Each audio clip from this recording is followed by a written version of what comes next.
Hello guys, welcome back to the channel. Just let me lower this slightly. There we go. Welcome back to the channel. Welcome to another film review. Tonight we're looking at Beware the Brethren. Okay, this is a British film, a British slasher, dare I say. So let's tell you a little bit about the film. If I can find my glasses, which I can't, so I'll do my best. Okay, this was made in 1972, 15 certification. It would have been an X back in the day. It runs for 1 hour 38 minutes. It's directed by Robert Hartford Davis, stars Patrick Magee, Anne Todd and Tony Beckley.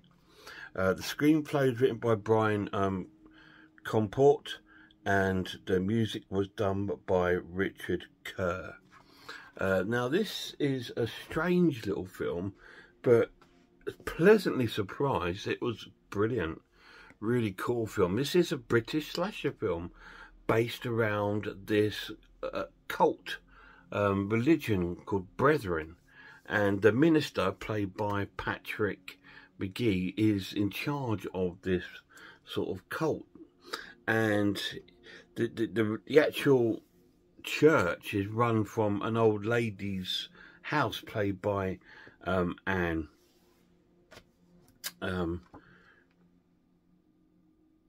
Todd.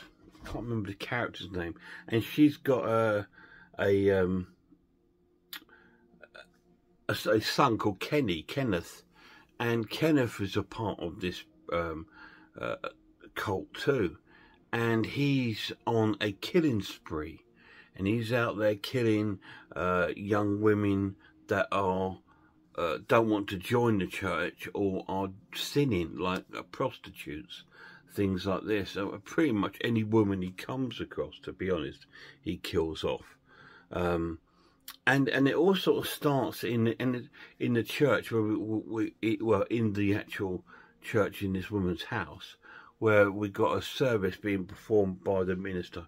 And I must say, Patrick Magee's performance is fantastic, really convincing and brilliant as a minister. And then they break into song, in a sort of 60s sort of song. They've got this black woman who's a part of the parish, and she sings a couple of songs throughout the film, which are quite cool. They're pretty good. And while this is going on outside, in the outside world, there's a chase going on with this woman being chased, and then she succumbs to her end at this dock. She gets strangled by our killer, and then the police turn up and they start questioning Kenneth, because he's around. He's a security guard, and he says no, he didn't see nothing, and all this sort of thing, and blah de blah. And he goes home and he meets up with his mother, and he's got this strange relationship with his mother. They kiss each other on the cheeks, and then he goes to kiss her like on the mouth, and she sort of stops him, sort of thing. So I don't know if some sort of incestuary relationship going on there. As she admits to the priest later in the film, and she has these thoughts of this, and of promiscuous behaviour, if you like. And he says she's got to do all this against her sins and all this sort of thing. Anyway, Kenneth goes back out again on the killing spree once again. He meets a young girl, and she starts arguing with him. He goes back to her place, and he ends up killing her. And there's quite a few deaths in this film, and some of them are quite grisly and quite disturbing. We have one where there's his workmen with cement mixer outside, and they're pouring out the cement from the cement mixer, and the body comes out of it, all sort of blooded and covered in cement. It's really quite cool and very quite graphic for the time. Like I said, this is quite an early film, 1972. I would have been 5 when this film was made, and it's quite eerie as well, and quite you know,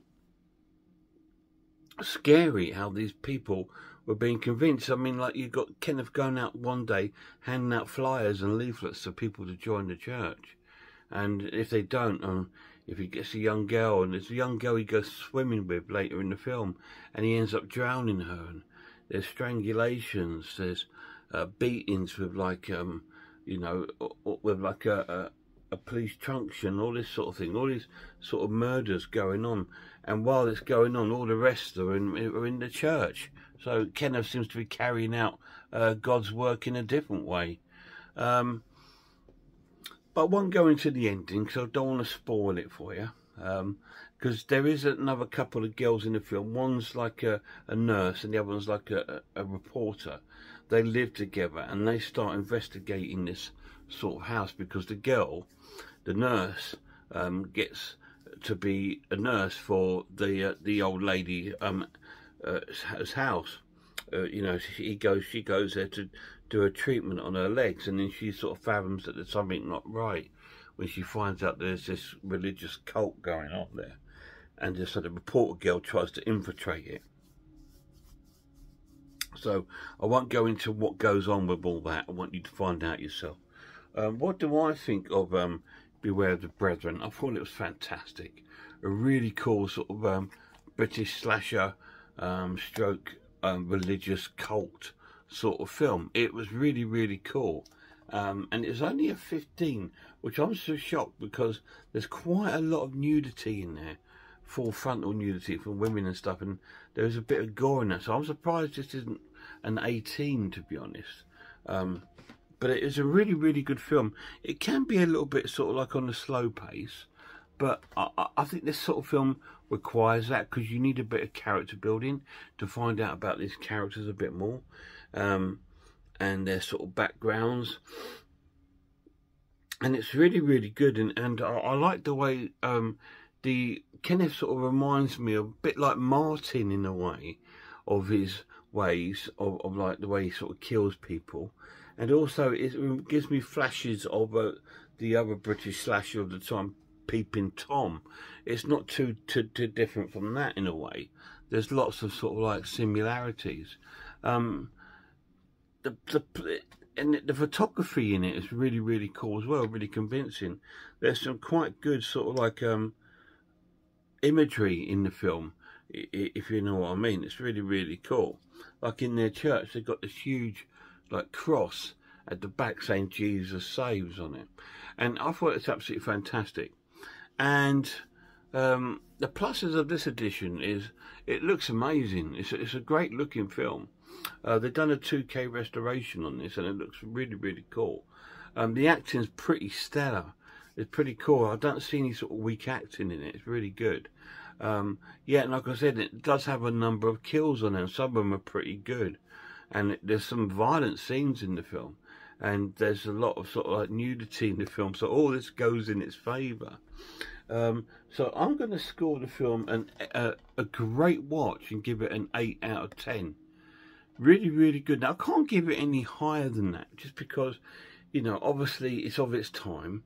It is a bit sort of slow paced, and there's a lot better sort of films of this sort of genre now out there.